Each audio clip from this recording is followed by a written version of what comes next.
covering some common questions people have for the Instax Mini 8. I hope you find this video helpful for you, and if you still have any more questions about it, feel free to leave a comment down below and I'll be sure to get back to you on that. Without further ado, let's start!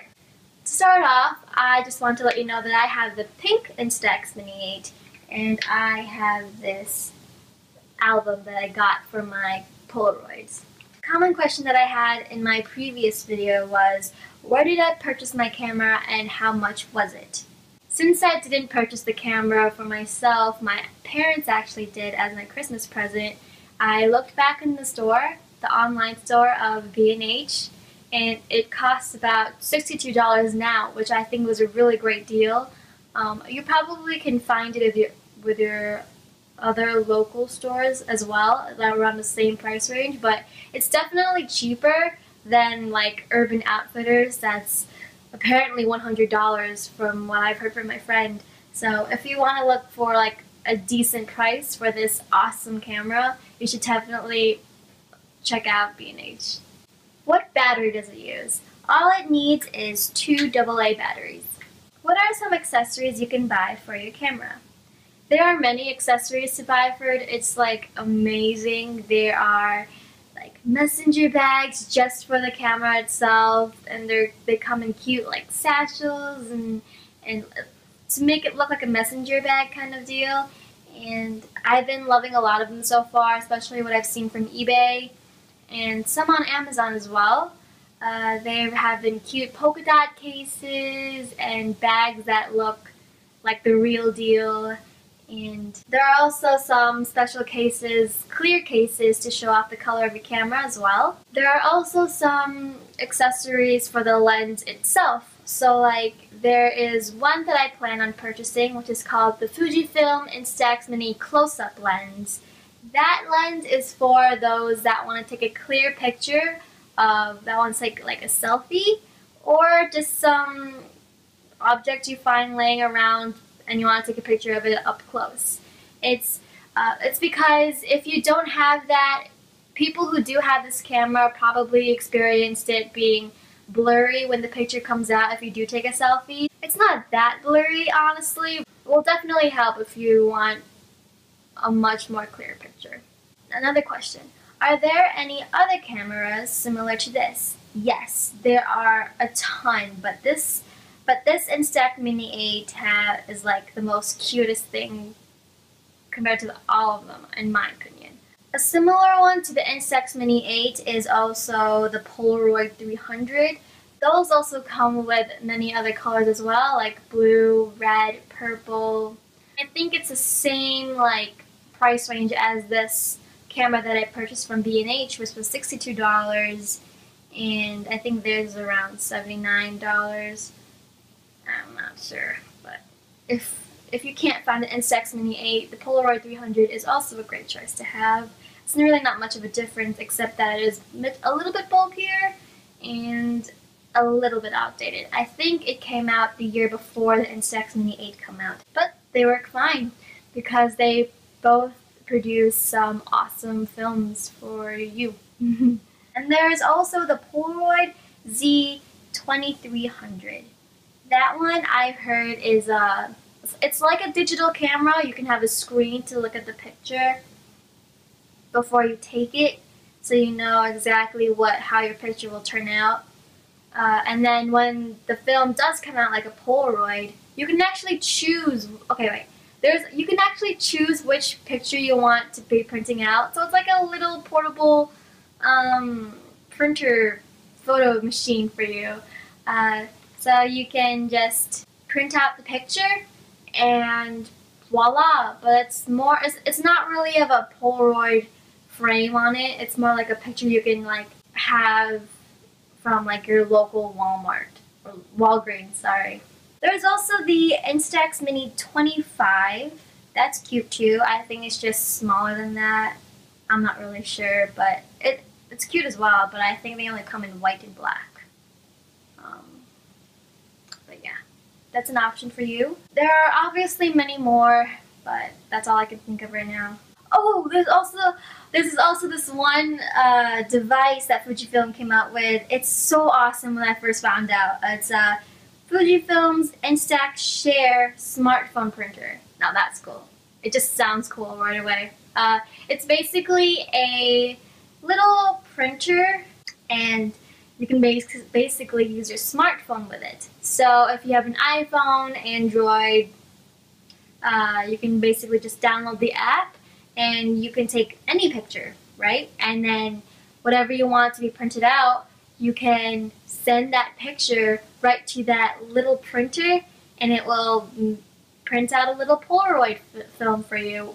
Now that's pretty cool. But from what I've heard, it's pretty pricey. It's around like $160 on Best Buy, and so like $150 to $200 range. But I think it's worth it since many people take pictures on their smartphone. Yeah, and I also heard it also provides the time for you and the weather and the location. So if you want that, that's pretty cool. Next question. What is high key? High key is basically for those that want a brighter / softer picture, if that makes any sense. So for example, I'm indoors, maybe at a club or something, and someone goes and takes my picture with me and my friend. And you can either choose just the indoor setting. It will come out normal. You can definitely see me and my friend just fine. Or you can choose the high key setting, which can make it a little bit brighter, but not too bright, I guess. It's more like a filter, right? For indoors only though. And at night, I think is best to use it. Now we're going to go over through some questions that people have been asking me with my previous video. So first, this question is from Emma Z.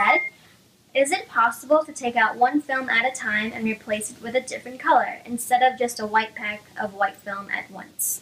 Unfortunately, you can't, because the film comes in a pack, and it comes in a cartridge that holds all of those 10 films for you. You can't take the cartridge in and out of the camera. I've heard that once light reaches the films, it will definitely ruin your chances of taking a picture.